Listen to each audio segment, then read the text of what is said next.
শালবনীতে জমি দুর্নীতির পাশাপাশি অভিষেক বন্দ্যোপাধ্যায়ের আত্মসহায়ক সুমিত রায়ের বিরুদ্ধে ডেবরায় চাকরি প্রতারণারও অভিযোগ রয়েছে, যেখানে মেদিনীপুরের প্রাক্তন তৃণমূল বিধায়ক সুজয় হাজরা, সুমিত রায় এবং তার পরিচিত হাওড়া নলপুরের বাসিন্দা আশিক কাজী ইমামের নামে পশ্চিম মেদিনীপুরের ডেবরা থানায় এফআইআর দায়ের করেন প্রসেনজিৎ রায়।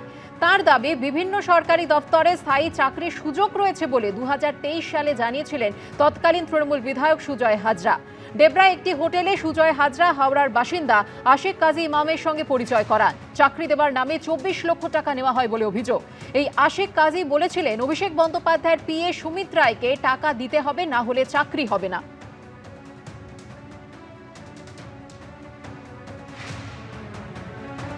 2023-এ সুজয় কাকু কিছু কাজের কথা বলে আমাদেরকে। আমরা ওখানে সিভি জমা করেছিলাম, খেপে খেপে আমরা টাকা দিয়েছিলাম, অনেকটা টাকাই। ডাইরেক্ট সুমিতদার নাম করেই টাকাটা নেওয়া হয়েছিল যে ব্যক্তি ছিল। টাকা দেওয়ার পর আমরা জাল যে অ্যাপয়েন্টমেন্টগুলো পেয়েছিলাম সেগুলো জাল ছিল। আমরা ডিপার্টমেন্টে যে চেক করেছিল, পাওয়ারফুল কিছু করাও যায়নি, কিছু বলতেও পারিনি, প্রবলেম ছিল। শনি, রবি, সোমের পর আজ মঙ্গলবার পরপর 4 দিন অভিষেক বন্দ্যোপাধ্যায়ের আত্মসহায়ক সুমিত রায়কে ভবানী ভবনে তলব।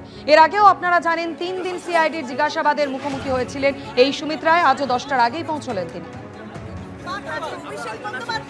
অভিষেক বন্দ্যোপাধ্যায়ের কাছে টাকা দিত, কতজনকে চাকরি দিয়েছিলেন, কতজনকে চাকরি দেওয়া হয়েছিল, কত টাকার বিনিময়ে কতজনের জমি কিনে নেওয়া হয়েছিল, সুমিত রায় কতজনের জমি কিনে যে ছবি আমরা দেখতে পাচ্ছি আজকে, সুমিত রায় কতজনের জমি কিনে নেওয়া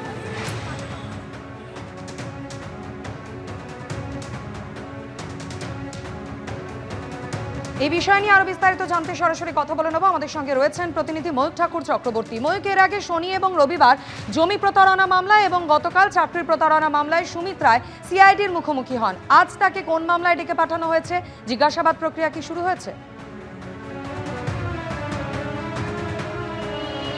দেখুন, পশ্চিম মেদিনীপুরের ডেবরা এবং শালবনী দুটো থানাতে অভিষেক বন্দ্যোপাধ্যায়ের আত্মসহায়ক সুমিত রায়ের এগেনস্টে এফআইআর রেজিস্টার্ড হয়েছে। তার মধ্যে ডেবরা থানার মামলাতে এর আগে তাকে জিজ্ঞাসাবাদ করা হয়েছে। আজকে ফের শালবনী থানায় দায়ের হওয়া মামলা, তাতে সিআইডির যারা তদন্তকারী আধিকারিক তারা কিন্তু সুমিত রায়কে জিজ্ঞাসাবাদ করবেন। এই শালবনীতে জমি দখলের মামলা, যে মামলাতে ইতিমধ্যেই মেদিনীপুরের প্রাক্তন তৃণমূল বিধায়ক সুজয় হাজরা তিনি জেলে রয়েছেন। এবার সেই মামলাতেই অভিষেক বন্দ্যোপাধ্যায়ের আত্মসহায়ক সুমিত রায়ের নাম জড়ায়, যে জালিয়াতির মাধ্যমে শালবনীতে জমি দখল করা হয়েছে এবং সেই জমিগুলোর জন্য যে ডকুমেন্টগুলো ছিল সেগুলো ফোর্জ করে, অর্থাৎ জালিয়াতি করে সেগুলো বানানো হয়েছে, এরকমই মারাত্মক অভিযোগ।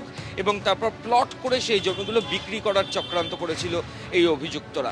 সেই মামলাতেই আজকে অভিষেক বন্দ্যোপাধ্যায়ের আত্মসহায়ক 9:49 ভবানী ভবনে আসেন। এর আগে 3 বার তাকে ভবানী ভবনে এই নিয়ে জিজ্ঞাসাবাদ করা হয়েছে।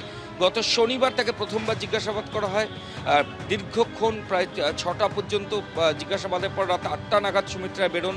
এরপর রবি এবং সোম পরপর 2 দিন সুমিত রায় এখানে আসেন, সিআইডি জিজ্ঞাসাবাদের সম্মুখীন হন। আজকে ফের তাকে সিআইডি সমন করেছে এবং সকাল 10টার আগে ভবানী ভবনে তাকে আসার জন্য সিআইডির তরফ থেকে বলা হয়েছিল। 9:49 অভিষেক বন্দ্যোপাধ্যায়ের আত্মসহায়ক সুমিত রায় তিনি ভবানী ভবনে পৌঁছন।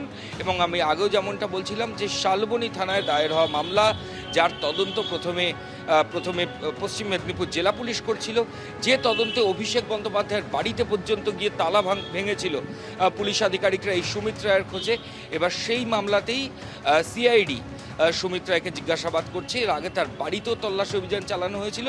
রক্ষা কবচ পাওয়ার পর সুমিত রায় তিনি প্রকাশ্যে আসেন এবং তারপর কোথায় তিনি এতদিন ছিলেন সেটা তিনি এখনো স্পষ্ট করেননি। কিন্তু আজকে ফের তাকে সিআইডি তলব করেছে। 9:49 তিনি এসছেন।